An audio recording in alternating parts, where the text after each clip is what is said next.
Okay, intro to digital design class. This week we're going to be focusing on a couple of different ways that if you want to learn how to manipulate imagery for your menu, I'm going to show you a few tutorials. There's not going to be an assignment out of this. You would be wanting to do it just for the sake of trying to get it done, but some of us don't have Illustrator or Photoshop, and so you'll just probably be using stock images like this, which you can get off, again, pexels.com and unsplash.com.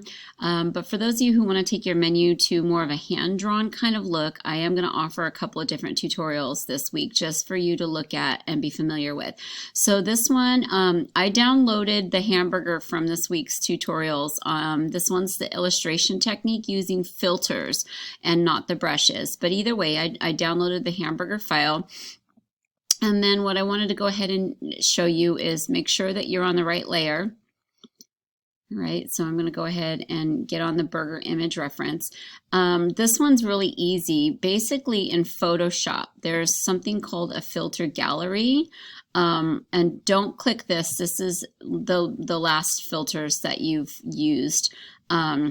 Is where these start going. Go into the actual filter gallery right here within this set and click on it, and you'll see that the image shows up, and then you've got all kinds of different folders with different artistic values. There's colored pencil, there's cutout. Now some of these, like that, gives it more of a clip art look, and you've got a couple of sliders to the right over here where you can make it look like a cartoon. If you want more of a cartoon kind of look, that's fine, and play around with the different sliders to see what kind of results that you can get. So I've amped up my fidelity to really give some detail. I've got my simplicity in the middle, and I've brought up the levels a lot because, as you can see, without any levels, this is just flat as can be. So I like it amped up, and so play around with the different levels and such. And then let's say you like this one. You're like, okay, I want all of my food to have this like cartoon look. So you just click OK, and it's as simple as this. You would go File, Save As, and you would want to name each of your versions and each one of your things a little bit different. So this one, maybe I'd want to name Hamburger version 1. All right, and then maybe the filter that I used on it, so that way I know. And then make sure that you save it someplace you can find it, which for me would be my desktop. I always like saving things to my desktop so I can put them into my Google Drive.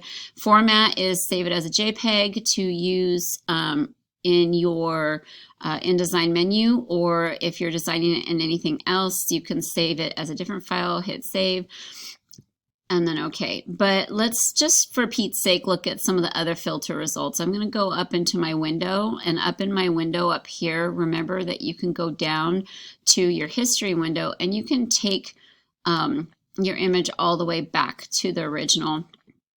And then what you're going to go ahead and do is you're going to go again to filter and go to your filter gallery.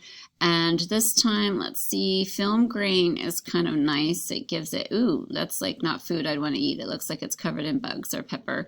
What was some of the ones that I really liked? That's kind of fun. That's paint daubs, and you can mess around with the brush size and the sharpness.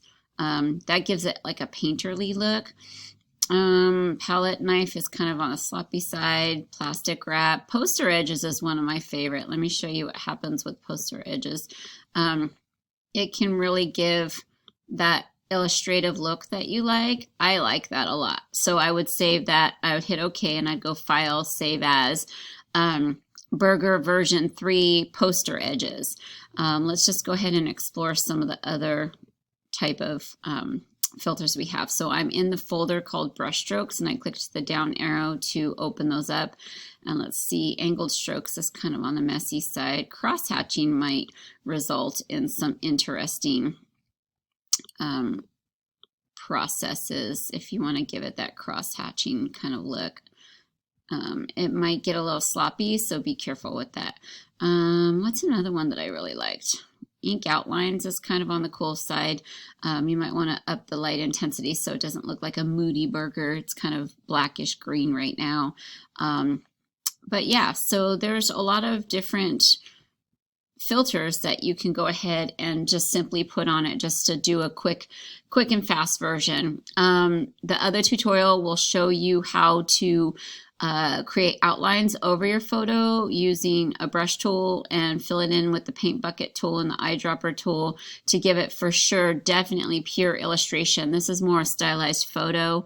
If you want to crop down your images, remember that the crop tool is right about here, and you can always crop this down for your menu and whatever configuration that you want. I'm going to hit return to crop that, and then again file, save as, Burger version 4, and then whatever filter I used on this one.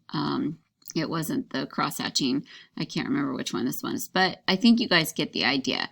And that's it for today's tutorial on how to use filter galleries on photos to create more of an illustrative look.